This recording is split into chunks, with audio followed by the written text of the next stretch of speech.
بسم اللہ الرحمن الرحیم۔ شروع اللہ کا نام لے کر جو بڑا مہربان نہایت رحم والا ہے۔ الف لام میم، یہ حکمت کی بھری ہوئی کتاب کی آیتیں ہیں، نیکوکاروں کے لیے ہدایت اور رحمت۔ وہ جو نماز کی پابندی کرتے اور زکوٰۃ دیتے ہیں، اور وہی ہیں جو آخرت کا یقین رکھتے ہیں، یہی اپنے پروردگار کی طرف سے ہدایت پر ہیں اور یہی کامیاب ہیں۔ اور لوگوں میں بعض ایسا ہے جو بیہودہ حکایتیں خریدتا ہے تاکہ لوگوں کو بے سمجھے اللہ کے رستے سے گمراہ کرے اور اس سے ہنسی کرے۔ یہی لوگ ہیں جن کو ذلیل کرنے والا عذاب ہوگا۔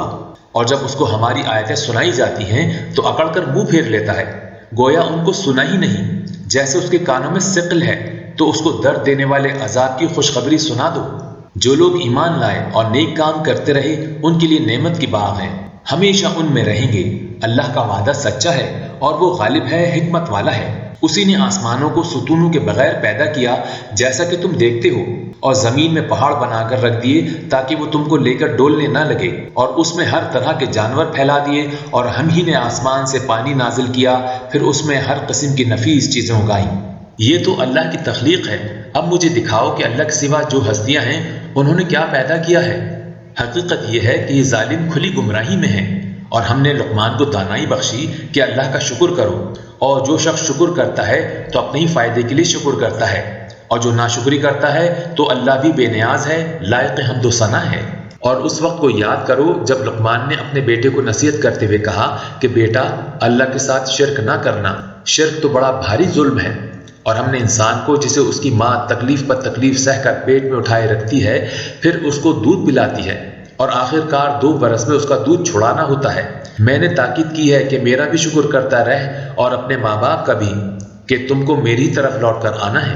اور اگر وہ دونوں تجھ پر زور ڈالیں کہ تو میرے ساتھ کسی ایسی چیز کو شریک کرے جس کا تجھے کچھ بھی علم نہیں، تو ان کا کہا نہ ماننا، ہاں دنیا کے کاموں میں ان کا اچھی طرح ساتھ دینا، اور جو شخص میری طرف رجوع لائے اس کے رستے پر چلنا، پھر تم کو میری طرف لوٹ کر آنا ہے، تو جو کام تم کرتے رہے ہو سب سے تم کو آگاہ کر دوں گا۔ لقمان نے یہ بھی کہا کہ بیٹا، اگر کوئی عمل چاہے رائی کے دانے کے برابر بھی چھوٹا ہو، اور ہو بھی کسی پتھر کے اندر، یا آسمانوں میں مخفی ہو یا زمین میں، اللہ اس کو قیامت کے دن لا موجود کرے گا۔ کچھ شک نہیں کہ اللہ باریک بین ہے، خبردار ہے۔ بیٹا، نماز کی پابندی رکھنا اور لوگوں کو اچھے کاموں کے کرنے کا مشورہ دیتے رہنا، بری باتوں سے منع کرتے رہنا، اور جو مصیبت تجھ پر واقع ہو اس پر صبر کرنا، بے شک یہ بڑی ہمت کے کام ہیں۔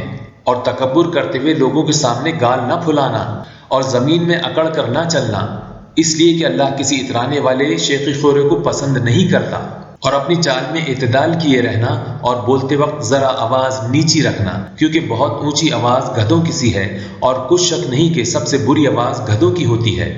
کیا تم نے نہیں دیکھا کہ جو کچھ آسمانوں میں اور جو کچھ زمین میں ہے، سب کو اللہ نے تمہارے قابو میں کر دیا ہے، اور تم پر اپنی ظاہری اور باطنی نعمتیں پوری کر دی ہیں۔ اور بعض لوگ ایسے ہیں کہ اللہ کے بارے میں جھگڑتے ہیں، نہ علم رکھتے ہیں اور نہ ہدایت اور نہ کتاب روشن۔ اور جب ان سے کہا جاتا ہے کہ جو کتاب اللہ نے نازل فرمائی ہے اس کی پیروی کرو، تو کہتے ہیں کہ ہم تو اسی کی پیروی کریں گے جس پر ہم نے اپنے باپ دادا کو پایا۔ بھلا اگرچہ شیطان ان کو دوزخ کے عذاب کی طرف بلاتا ہو تب بھی۔ اور جو شخص اپنے آپ کو اللہ کا فرما بردار کر دے اور نیکوکار بھی ہو تو اس نے مضبوط کڑا تھام لیا، اور سب کاموں کا انجام اللہ ہی کی طرف ہے۔ اور جو کفر کرے تو اس کا کفر تمہیں غمناک نہ کر دے، ان کو ہماری طرف لوٹ کر آنا ہے، پھر جو کام وہ کیا کرتے تھے ہم ان کو جتا دیں گے۔ بے شک اللہ دلوں کی باتوں سے بھی واقف ہے۔ ہم ان کو تھوڑا سا فائدہ پہنچائیں گے، پھر عذاب شدید کی طرف مجبور کر کے لے جائیں گے۔ اور اگر تم ان سے پوچھو کہ آسمانوں اور زمین کو کس نے پیدا کیا، تو بول اٹھیں گے کہ اللہ نے۔ کہہ دو کہ اللہ کا شکر ہے، لیکن ان میں اکثر سمجھ نہیں رکھتے۔ جو کچھ آسمانوں میں اور زمین میں ہے سب اللہ ہی کا ہے، بے شک اللہ بے نیاز ہے، لائق حمد و ثنا ہے۔ اور اگر یوں ہو کہ زمین میں جتنے درخت ہیں سب کے سب قلم ہوں، اور سمندر کا تمام پانی سیاہی ہو، اور اس کے بعد 7 سمندر اور سیاہی ہو جائیں، تو اللہ کی باتیں یعنی اس کی صفتیں ختم نہ ہوں۔ بے شک اللہ غالب ہے، حکمت والا ہے۔ اللہ کو تمہارا پیدا کرنا اور جلا اٹھانا ایک شخص کے پیدا کرنے اور جلا اٹھانے کی طرح ہے۔ بے شک اللہ سننے والا ہے، دیکھنے والا ہے۔ کیا تم نے نہیں دیکھا کہ اللہ ہی رات کو دن میں داخل کرتا ہے اور دن کو رات میں داخل کرتا ہے، اور اسی نے سورج اور چاند کو کام میں لگا رکھا ہے۔ ہر ایک وقت مقرر تک چل رہا ہے، اور یہ کہ اللہ تمہارے سب اعمال سے خبردار ہے۔ یہ اس لیے کہ اللہ کی ذات ہی برحق ہے، اور جس کو یہ لوگ اللہ کے سوا پکارتے ہیں وہ سب باطل ہے، اور یہ کہ اللہ ہی اعلی رتبہ ہے، گرامی قدر ہے۔ کیا تم نے نہیں دیکھا کہ اللہ ہی کی مہربانی سے کشتیاں سمندر میں چلتی ہیں تاکہ وہ تم کو اپنی کچھ نشانیاں دکھائے؟